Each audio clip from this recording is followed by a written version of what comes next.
Olá, meu nome é João Pedro, eu faço parte do Sicoob Paulista e estou aqui para mais um informativo econômico. Você sabe a diferença entre microeconomia e macroeconomia? Pois bem, hoje o professor Alexandre Bertoncello vai estar aqui para mais um bate-papo que vai nos ajudar a esclarecer, entender e, mais do que isso, aplicar esses conceitos na nossa vida. Então fica ligado até o final desse vídeo, que é um vídeo muito didático e esclarecedor para você que quer entender um pouquinho mais sobre esses conceitos.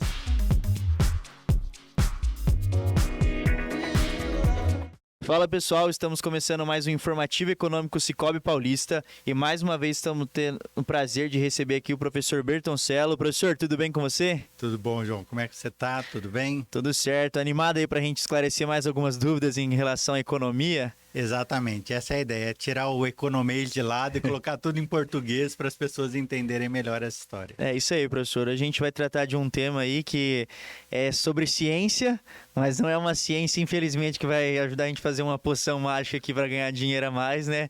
Mas é importante para a gente entender o mundo dos negócios, certo? Exato, se a gente for pensar, a economia é uma ciência social aplicada.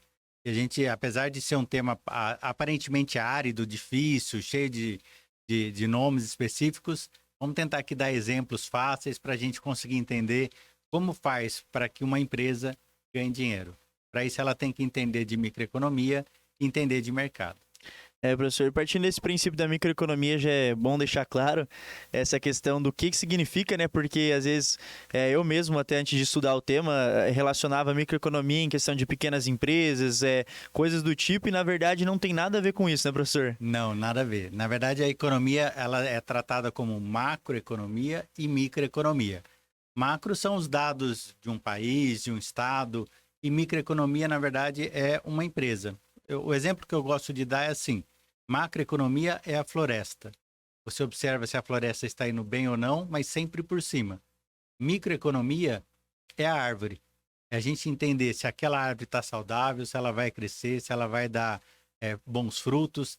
E essa é a nossa ideia. Vamos tentar entender cada árvore, porque cada empresa é uma empresa e tem que ser tratada diferente. Legal, professor. Seria então esses detalhes que formariam todo que a gente às vezes vê da economia, todas as situações que acontecem, todas as questões de valores, demandas, todas essas coisas fazem parte dessa micro que a gente vai se juntando e forma toda essa economia geral que a gente conhece, né? Exatamente. Então, o ideal é que cada um faça o melhor para si, para que no final seja o melhor para todos. Legal, professor. Então, para a gente começar lá do início, assim, é uma ciência que já existe há muito tempo, certo?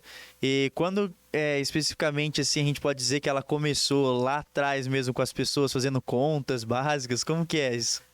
A microeconomia a gente tem que entender assim, o princípio básico dela é a tal da escassez. Então, o que é isso? A gente costuma brincar que quando Adão e Eva foi expulso do paraíso, falou assim, ó, você vai ter que viver do suor do seu trabalho, começou a microeconomia, porque antes estava tudo ali e aí eles tiveram que começar a produzir a história. Então vamos entender assim, toda empresa nasce para resolver um problema de escassez. Quanto maior for esse problema de escassez, melhor remunerado ele vai ser. Então, partindo desse princípio, eu preciso entender o que é escassez. E aí o princípio é o seguinte, escassez não é a ausência de alguma coisa, mas é a falta. Quanto mais faltar um determinado produto ou serviço, mais ele vai valer. Mas não tem a ver com o valor. Um exemplo bastante simples é assim: o oxigênio é vital para a nossa sobrevivência. Mas não existe falta de oxigênio. Por esse motivo, você não paga para respirar. Você vai pagar para respirar quando você quiser mergulhar no fundo do mar ou subir o Everest. Você vai comprar o oxigênio, porque ali tem escassez. Então, observe a escassez. Escassez é a falta de alguma coisa. Essa falta é uma oportunidade para ganhar dinheiro. Professor, ao mesmo tempo que você fala essa questão da escassez, né, que é uma oportunidade para ganhar dinheiro, ela acaba também sendo um dos fatores que gera a desigualdade. Esse é o ponto principal onde as pessoas falam assim, não, mas a economia não é justa, o capitalismo não é justo porque existe desigualdade. A desigualdade, ela nasce desse princípio. Se a gente fosse pensar hoje, o Elon Musk, que é o homem mais rico do mundo, o que ele fez? Ele procurou resolver problemas de escassez em escala global. Né? Quando você fala, não, vendo carros elétricos e por esse motivo salva o planeta. Quem é contra salvar o planeta? Ninguém. E nesse momento as pessoas começaram a remunerar ele bem. E ele tem até um plano B. Se a gente destruir o planeta, ainda eu vou colonizar Marte. Quem quiser, eu vendo uma passagem para lá. Por esse motivo, ele é tão rico. Ao mesmo tempo, você tem países na África subsaariana onde a miséria é absoluta, justamente porque não se resolve problema algum. Professor, e dentro disso, essa questão, né, da escassez, essa desigualdade toda, a gente há muito tempo tem falado, né, vamos acabar com a desigualdade, precisa acabar com a desigualdade na África, que nem você citou. É possível chegar a um ponto de acabar com isso ou sempre vai ter algum efeito, alguma atitude do meio empresarial para existir essa desigualdade, para gerar essa escassez e assim continuar ganhando dinheiro? Então, eu sou muito mais otimista nesse ponto, né? Se a gente fosse pegar o mundo antes da Revolução Industrial, você tinha 10% da população que vivia bem, que eram os reis, o exército e os que puxa-sacos do rei ali. O resto vivia na miséria, né? Começou a Revolução Industrial, se a gente for pegar antes da pandemia em 2019, você tinha o contrário, 90% da população do mundo vive bem, e 10% na miséria. Então, o mercado conseguiu resolver isso, apesar do crescimento populacional absurdo. Se a gente continuar nessa linha, eu acredito que muito em breve vai acabar a miséria. Mas é bom entender que uma coisa é pobreza, outra coisa é miséria. A pobreza está na minha, na sua capacidade de resolver um problema. Você pode ganhar mais ou menos que eu, de acordo com a sua capacidade. Miséria, não. Miséria é uma coisa que nos deixa fora da condição humana. Interessante, professor. Essa questão, assim, quando a gente para ver da desigualdade e tudo mais, isso se dá pelo fato de, às vezes, a gente ter vontades infinitas e recursos limitados? Isso é uma lei de Say, lá do século XVIII, onde ele fala o seguinte, ele pregava que sempre teríamos problemas, porque o homem é um animal insaciável, né? Sempre os seus desejos são ilimitados e os recursos naturais são limitados. Então, esse é um ponto que marcou muito, mas o que a gente observa hoje é que com o avanço da tecnologia, os bens estão cada vez mais baratos, né? Um celular hoje, praticamente todo mundo tem um. Alguns têm um melhor, outros um pior, mas todos têm. O celular, quando saiu lá atrás, poucos tinham. Então, a gente percebeu o seguinte, quanto maior a escala, as pessoas ganham mais dinheiro, os empresários ganham mais dinheiro, mas a população também ganha. É só imaginar, sei lá, quando eu era criança, lá atrás, quando eu era moleque, minha mãe me via sair de casa ao meio-dia e voltar às 6 da tarde. O que acontecia naquele meio, ela não queria saber. O meu filho hoje, se eu ficar na dúvida, eu mando WhatsApp para ele. Interessante. Professor, já que você comentou dessa questão, né, da tecnologia, do quanto isso ajuda, a tecnologia é um dos fatores que tem ajudado nessa questão de bens e consumos, né, que tem ajudado na questão de ter essa facilidade de conseguir estar na mão de várias pessoas. E fora a tecnologia, quais são esses outros fatores que a gente pode enxergar que ajudam nessa construção, né, de conseguir equilibrar essa questão de bens e consumos? Então, existe na lei econômica, são 5 fatores de produção, né? É a tecnologia, que com certeza hoje está presente em tudo, e que o empresário tem que estar muito atento para ver o que acontece. São os impostos, que afinal nós estamos no Brasil e aqui a coisa é sempre muito complicada. O preço do próprio bem, né, que determina aquilo ali, os juros e os fatores da natureza. Esses 5, assim, no caso, são aqueles que vão ditar, então, muitas vezes o preço de um produto, de como ele vai conseguir chegar na mão das pessoas, porque no caso do imposto, se tiver um imposto muito alto para algum tipo de produto, provavelmente aquilo ou vai ficar muito caro ou vai deixar de ser produzido, que vai gerar o que a gente falou da escassez. Seria isso, no caso? Isso, porque vamos pensar na visão do empresário. O empresário tem algum tipo de recurso, ele vai produzir alguma coisa para conseguir vender com lucro. Essa é a lógica microeconômica, né? E se a macroeconomia, a ideia é criar igualdade de condições, a microeconomia é criar desigualdade. A minha empresa vai ganhar mais dinheiro, vai quebrar a sua, eu vou ficar rico, não. Então, essa é a luta que o empresário tem no dia a dia. Ele tem que estar atento. Essa tecnologia que eu estou usando está correta? Ou os impostos, né? A gente tem produtos fósseis hoje com impostos mais altos. Por isso que a gente paga tão caro nos produtos como a gasolina, enfim. Sim. Assim como alguns produtos, painel solar, você paga menos hoje porque tem menos impostos. Ele induz o consumidor a comprar mais ou menos alguma coisa. Essa questão que você comentou, assim, então hoje que nem a gente vê interessante da placa solar que tem sido uma febre, assim, todas as pessoas provavelmente estão colocando já, os que têm condições, né, já existem financiamentos, existem várias maneiras de estar consumindo, porque é vendido, que nem você falou, como algo que vai ajudar no meio ambiente, uma solução, né, e nesse caso pode ser que venha a ter impostos mais altos que dificultem no futuro? Infelizmente, o marco regulatório que foi assinado agora em janeiro dá para nós, até o ano de 2022, isenção disso. A partir de 2023, nós vamos começar a pagar a depreciação das distribuidoras. Então, quem quiser colocar painel solar, corra nesse ano, porque no ano que vem pode ser que tenha um custo maior do que tem hoje. Legal. Professor, e dentro disso, dessa questão que a gente fala, né, a gente percebeu que tem várias coisas que influenciam. A gente viu do lado da empresa, né, no caso, a tecnologia, imposto. Agora, partindo para o lado do consumidor.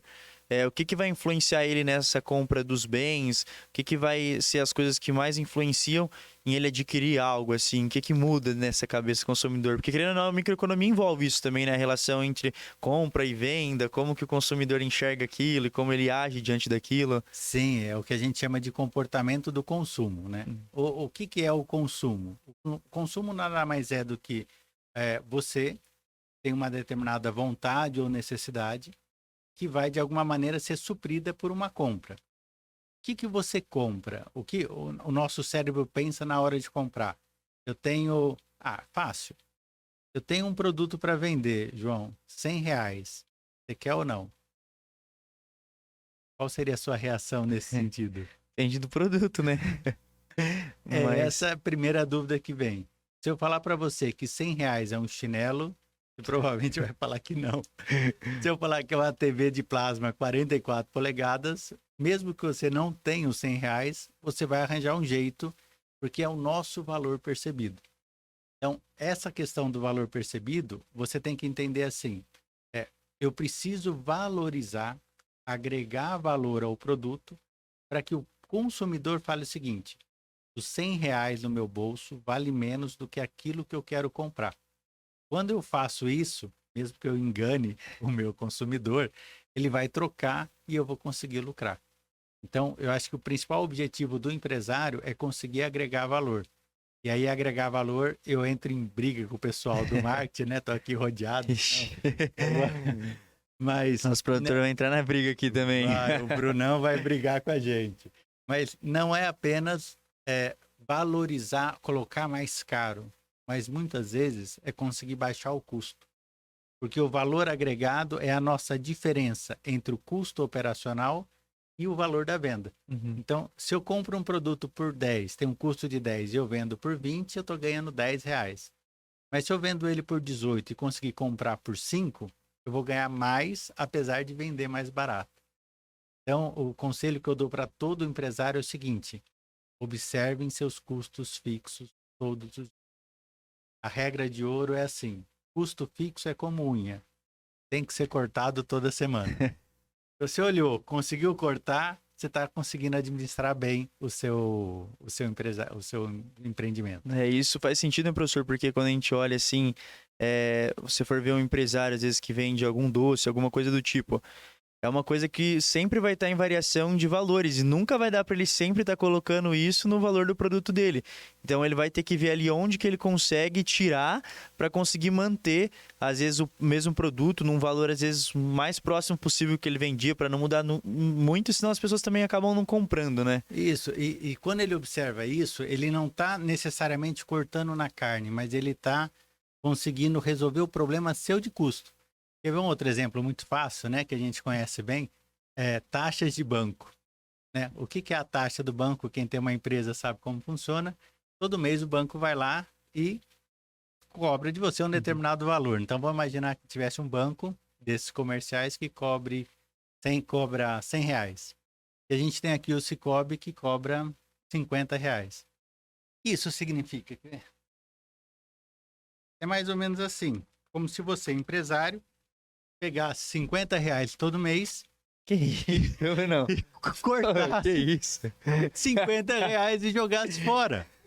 Você aceitaria fazer isso? Não. O professor corte trouxe seu nota custo. falsa aqui, eu tô preocupado agora.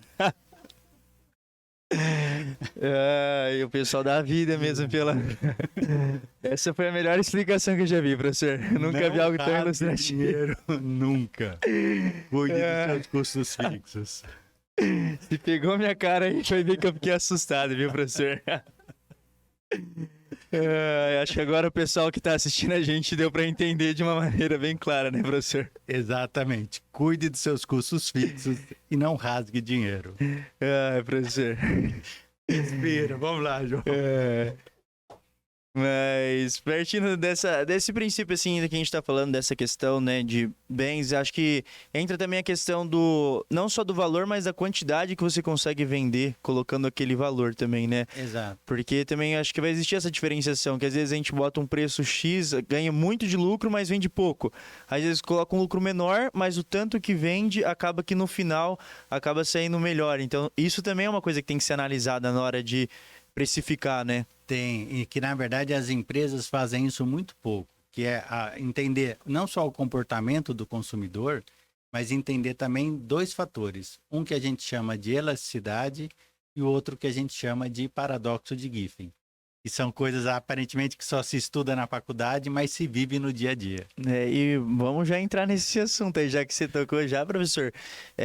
O que é esse paradoxo de Giffen, né? O que é elasticidade? O que ela vai implicar nisso que a gente está falando?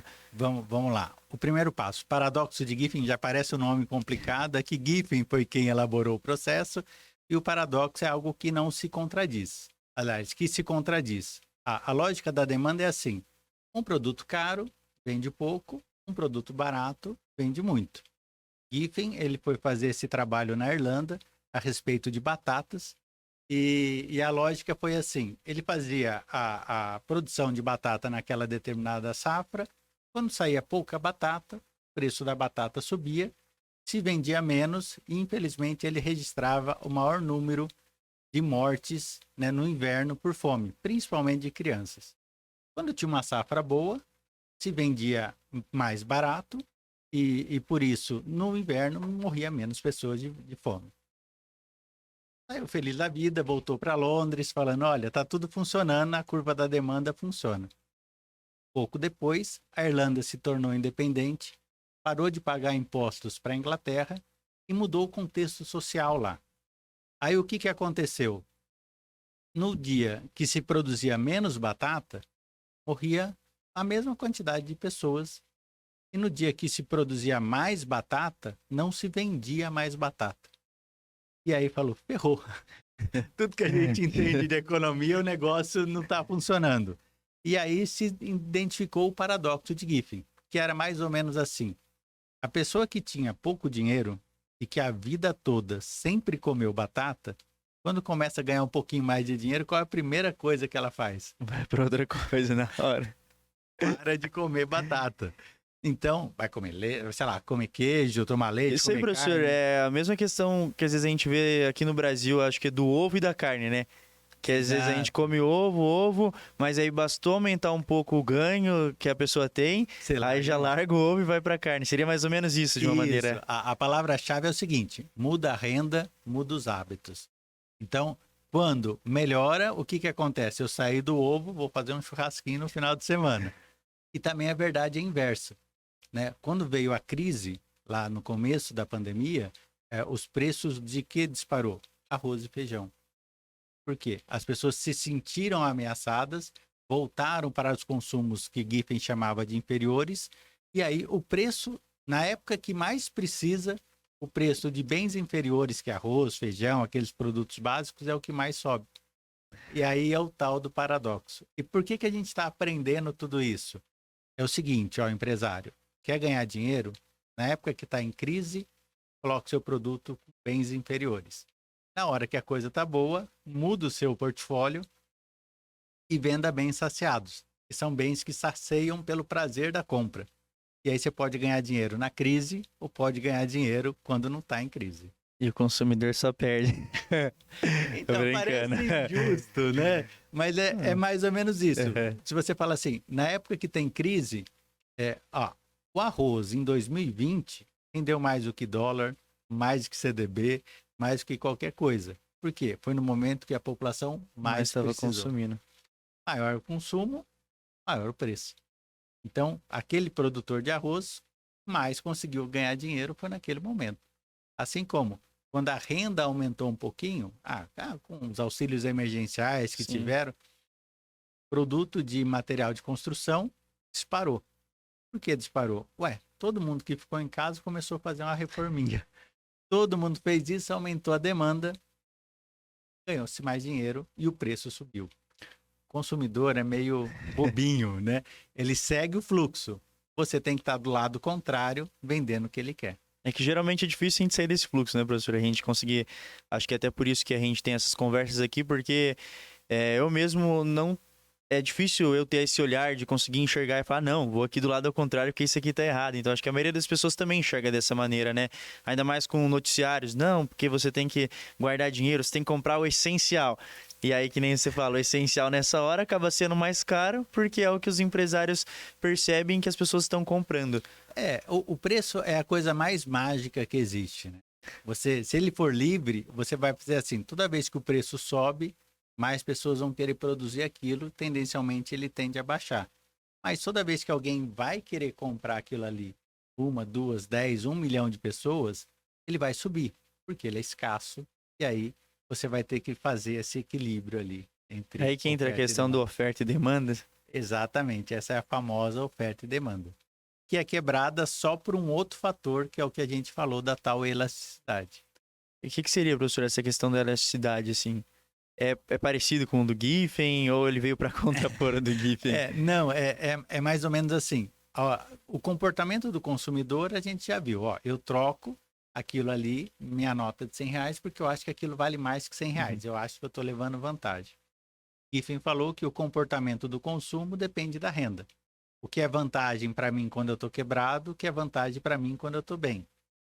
E a elasticidade, ela é um pouquinho mais ampla. Imagina o seguinte, a gente vai fazer um churrasco no final de semana, o Bruno vai pagar a carne, né, Bruno? Professor, o dinheiro acabou aqui. E aí, o que a gente vai fazer? A gente vai comprar cerveja e sal no supermercado, tá? Então, quanto é que tá uma Heineken aí? Vocês podem falar o nome. Quanto é que tá a cerveja? Uns 5 e pouco, hein, professor? Então, vamos imaginar que a gente vai pagar R$5 na cerveja e quanto tá o saquinho de sal grosso? Se for dos refinados aí, os mais chiques, uns R$19. Vamos Esses de colocar parrilha, o normalzinho uns 5, né? R$5, né? Porque sal é sal, né? Ixi, vamos começar outra briga aqui agora. Então, eu tenho ali o sal a R$5 e a cerveja a R$5. Se nós chegarmos no supermercado e tiver uma promoção da cerveja, quanto cerveja a gente vai trazer? Umas 12 pra cada tá bom, né, professor? 12. Para começar, tá bom, né? Então, 12 cervejas para cada, então, 24 e um saquinho de sal. Só que se chegar lá e a cerveja, ao invés de R$5, tiver R$3,99, o que a gente vai fazer? Comprar mais. Muito mais. Por quê? Porque a cerveja é um bem elástico. A sensibilidade nossa ao preço é muito grande. Mas se o sal tiver, ao invés de 5, tiver R$3,99, a gente vai trazer 2 sacos de sal. O sal é inelástico. Assim como se o sal tiver R$6 ou R$10, a gente não vai comer carne sem sal. Uhum. Pois bem, os dois exemplos clássicos, sal é inelástico. Cerveja é elástica. E por que o empresário tem que entender isso? Bom, é assim. Estamos aqui chegando no final do mês, precisando bater meta. Se eu tenho e vendo um produto elástico, o jeito mais fácil de bater meta é promoção. Se eu tenho um produto inelástico e estou no final do mês e faltando dinheiro, o jeito mais fácil de bater meta é subir o preço. Porque o sal eu vou Ele vai ser necessário de qualquer jeito, de né? qualquer jeito, enquanto que a cerveja vai estar muito mais ligada à vontade. Então, poderia-se dizer que os bens supérfluos seriam aqueles que seriam mais elásticos e os essenciais seriam os inelásticos, assim? Na grande maioria, sim. Na grande maioria, no caso, né? Tem a ver um pouco com a questão cultural. Por exemplo, a cachaça no Nordeste, ela é inelástica. Mais para o Sudeste, ela é mais elástica. E é o inverso. No vinho no É porque Sul... ela é meio que um essencial, né? E o vinho no Sul é mais inelástico e o vinho no Nordeste é mais elástico. Porque é uma questão cultural, apesar de ser os dois bebidas alcoólicas, existe uma questão cultural. Mas em teoria é isso. Tanto que quando você vai no supermercado, né? Aquele monte de doce, aquele monte de coisa que... Ele tá ali na ponta do caixa. Por quê? Você não vai para o supermercado para comprar um bombom. Mas você vai no supermercado para comprar o arroz, para comprar o feijão, o macarrão e assim por diante. Então, por isso que geralmente existe essas questões de fazer, às vezes, promoção de cerveja perto da carne, de sempre ter ali aquelas cervejas levantadas assim, que ficam perto ali, por essa questão de às vezes, complementar o outro, no caso, né? Esse é um outro dado que a gente vai... Já que você tocou no assunto, não vou deixar... Existe o tal do bem complementar e o bem substitutivo, que são dois outros conceitos de economia de demanda. O complementar é esse que você viu bem. A cerveja está do lado da carne, porque se eu fizer churrasco, eu vou tomar cerveja. O vinho está do lado do queijo, né? Porque se eu comprar o vinho... Exato. E o substitutivo é aquilo que você comentou. Eu estou dizendo assim, eu vou proteína animal. Posso comprar uma maminha maturada, eu posso comprar uma carne de primeira, uma carne de segunda, um suíno, um porco, um frango, o ovo, tudo é proteína animal. Você, como consumidor, vai decidir na hora que cabe no seu bolso.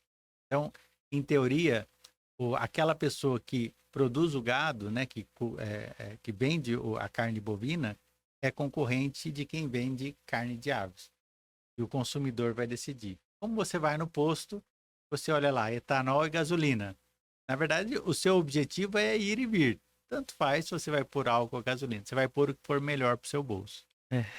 Lembro até hoje, meu pai, quando ia no mercado, ele pegava aquelas embalagens de papel higiênico e calculava a unidade para ver se os dois a mais estavam compensando mesmo. Quantos metros? Né? Aí acho que já não chegava nesse ponto, mas... Mas, professor, é interessante isso porque também entra aquela questão do café, né? Porque tem a questão, se você compra um café solúvel, você vai ter que comprar um coador para também poder utilizar esse café. Então, se subir o preço, às vezes, de um, você vai falar, nossa, mas eu preciso do outro mesmo assim, né? No caso, Exato. Então... tem que saber jogar, né? Quem é o empreendedor ali, o empresário que tá ali, dono de um supermercado, tem que saber entender essas coisas que acabam se ligando para ele conseguir fazer com que tenha mais resultado o negócio dele. Sim, e o mais interessante disso é que tudo isso pode ser colocado em uma planilha e matematicamente ser decidido. Normalmente o dono do supermercado, por anos que está ali, ele vê isso pelo feeling, né? Ele sabe como funciona. Quando você começa a crescer, você coloca isso dentro de uma planilha, dentro de um cálculo matemático, consegue prever o que vai acontecer. Então, é importante a gente entender esse lado para saber como jogar, como você falou. Pensa o seguinte, máquina de escrever, eu acho que você nem sabe, nunca... Não, eu peguei um pouco a época ainda. Eu fiz datilografia ali. Mas uma máquina de escrever em valores reais hoje, custava na época, aquelas elétricas, o equivalente a $3.000. Se fosse hoje, né? Ou seja, custaria mais que um computador de ponta. E por esse motivo, todos os escritórios usavam máquina de escrever. O papel sulfite tinha um valor muito mais caro do que hoje. Conforme for, né? Se eu sou uma fábrica que vende papel sulfite, conforme foi sumindo as máquinas de escrever, eu fui tendo que baixar minha margem de lucro. Como a verdade é inversa. Conforme fosse aumentando a venda, mais eu conseguiria ter uma margem. Quanto mais moto se vender, mais capacete vai se vender. E essa lógica, o comerciante tem que ficar muito atento. Se ele está em um bem complementar e o bem principal está vendendo, pode aumentar a margem, você vai ganhar de qualquer jeito. O professor está dando a dica aqui de ouro, hein? Professor, e dentro dessa questão, assim, a gente está falando de fatos que acontecem dentro de uma estrutura, né? Sim. E como que funciona de fato essa estrutura de mercado? Esse é outro ponto importante. A estrutura de mercado vamos imaginar o seguinte, Existem várias, mas vamos tentar simplificar ao máximo aqui, né? Tem aquilo que a gente chama de concorrência perfeita, Que não existe. que é que não existe, só existe nos livros, né? Tem aquilo que a gente chama de oligopólio e monopólio. Vou colocar esses três que fica bem fácil. O primeiro, o monopólio, é aquele que a gente sempre reclama, que é o quê? Tem um único vendedor e vários compradores. Normalmente no Brasil só existe por força de lei. Isso significa que... E hoje nem possui mais tanto, né, professor? Alguns casos, né? A Sabesp é uma dessas, né? As distribuidoras de energia, conforme a situação, conforme a cidade, elas são monopolistas. Elas ganharam uma licitação, só elas podem vender ali. As empresas de ônibus em cada cidade, né? Porque o prefeito decide... Nem vamos falar da de Prudente. Não. Olha a loucura, né? O prefeito decide que empresa você pode andar de ônibus, né? Porque tem uma licitação, cria-se um monopólio, e ele começa a observar que você não tem concorrente. Quando você não tem concorrente, quem manda é quem vende o produto.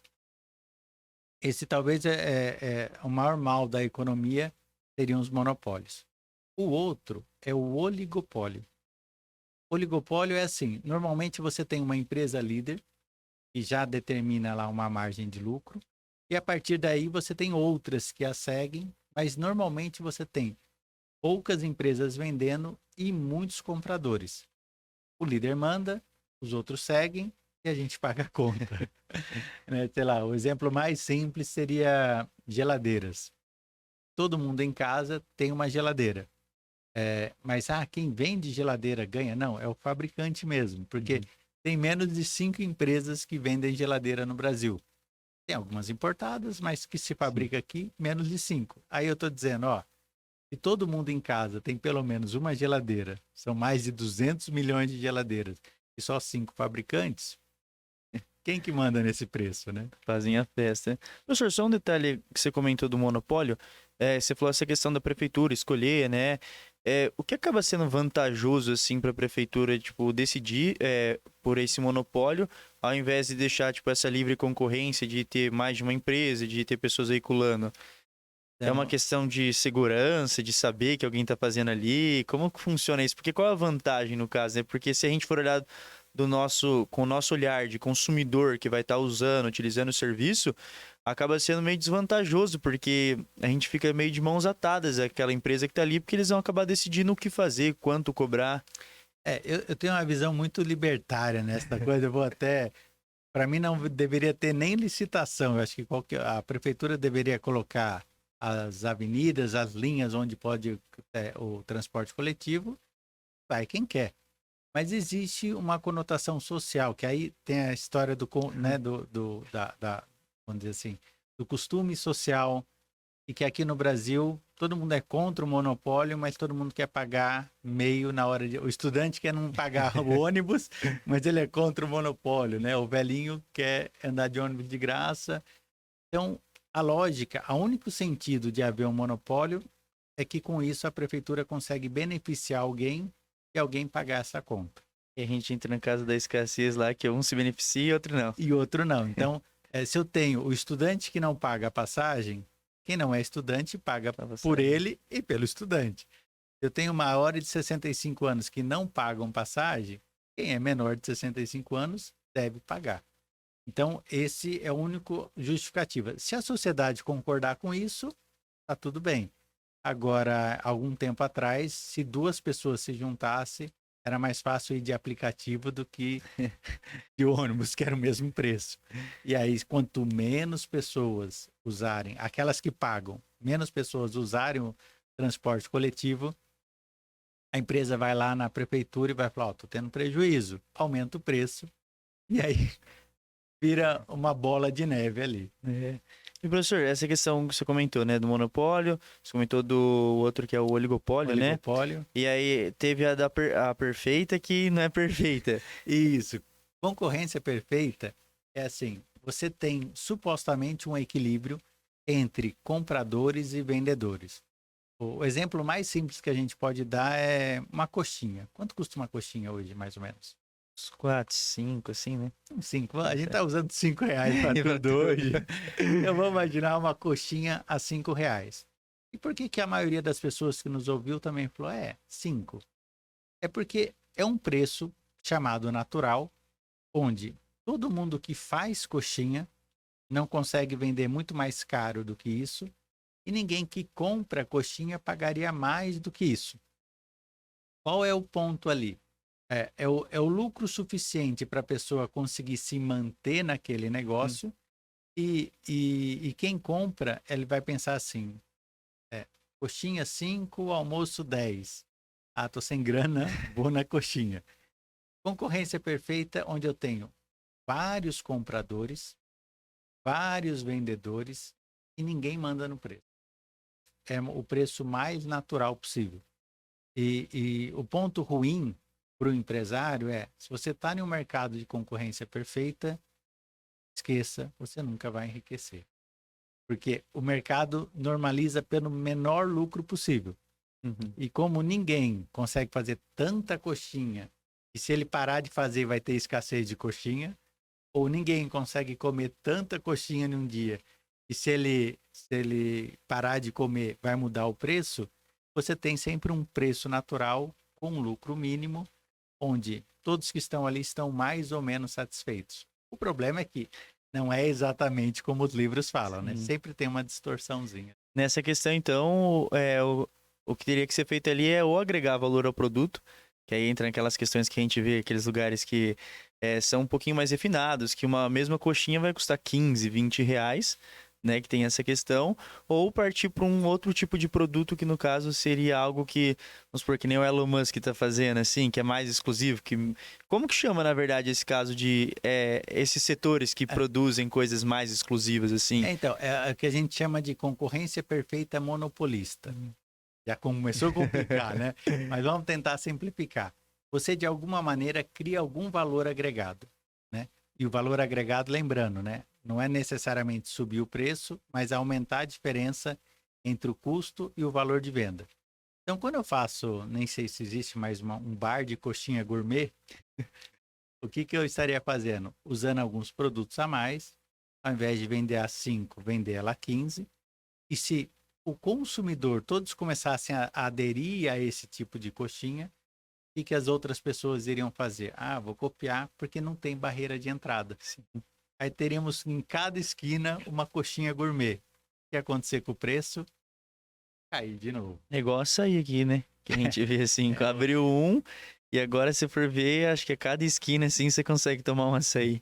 E o problema é que aí, no final, se continuar desse jeito, passa a não ter mais loja de açaí, porque não é mais lucrativo. Ter esse equilíbrio e entender aonde colocar seus recursos, você precisa, é a beleza de ser empresário. E a gente tem a certeza que, assim, pelo menos a gente está num sistema econômico capitalista que pode fazer isso. Se a gente estivesse na Coreia do Norte, nem precisava ter esse podcast de microeconomia, porque lá quem determina... Não ia funcionar nada lá, né? Exato. O cara que corta cabelo lá... Com essa eu fiquei indignado, hein, professor? Não sabia quando eu fui ler o material, essa questão do existir os tipos certos de corte e o valor certo para cada corte, e o cara que corta o cabelo lá deve ser um frustrado, hein? Exato. Imagina se a pessoa toda, né?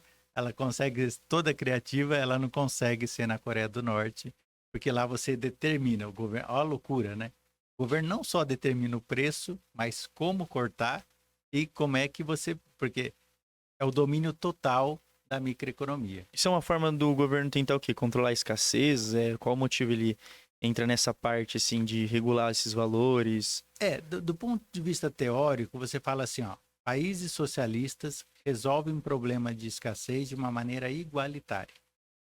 E por esse motivo, infelizmente, na maioria deles, todos estão na miséria, porque tudo que tem você divide para todos. Só quem está no poder que não está na miséria. Só né? quem cria as regras, né?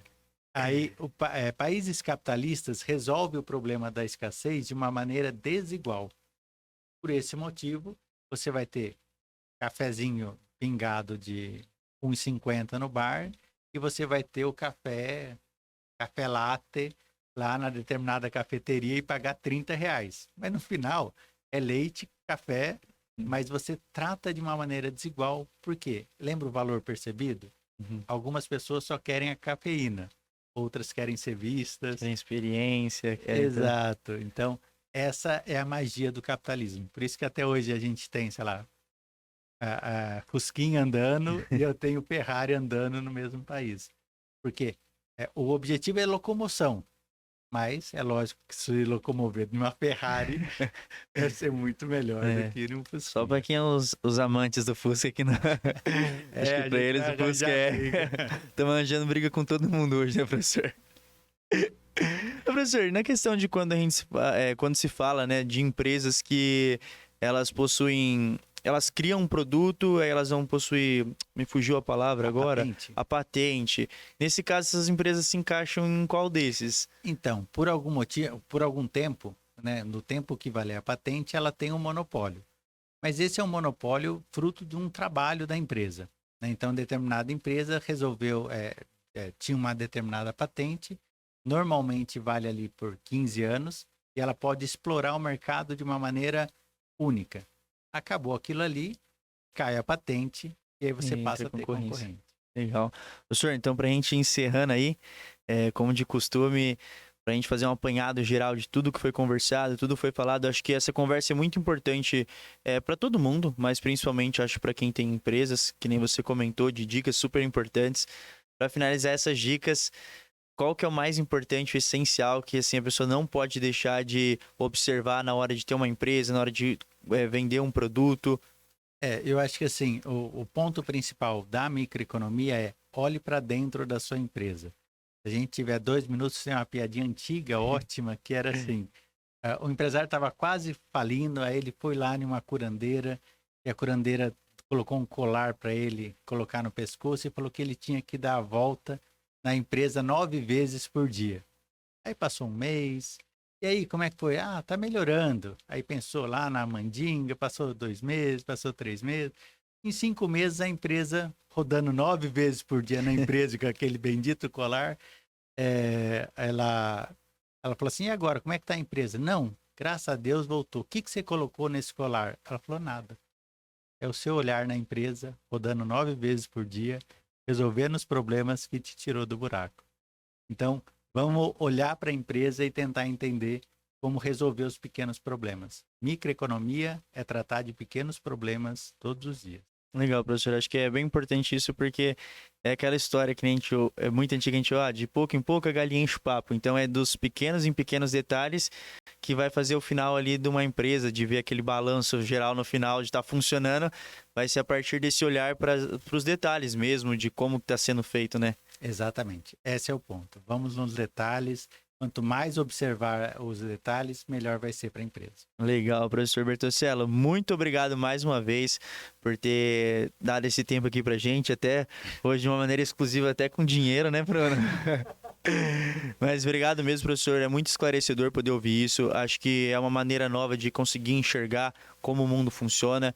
Eu acho que a partir do momento que a gente começa a entender o poder do dinheiro, que nem a gente começou desde o começo, sobre ele ser uma ferramenta, para o empresário também, o produto dele também ser uma ferramenta. E quando a gente fala em ferramenta, a gente fala em usar para algo. Então, saber usar essa ferramenta da melhor maneira é sempre essencial, e eu acho que com esses nossos bate-papos é isso que o professor consegue passar pra gente, né? Que isso. Obrigado. Fiquem com Deus. Até a próxima. Valeu, pessoal, que assistiu a gente até agora. Até a próxima.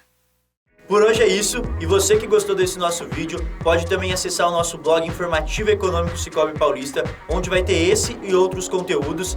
Também peço para que você se inscreva aqui no nosso canal do YouTube, para que você possa receber a notificação dos próximos vídeos que serão lançados.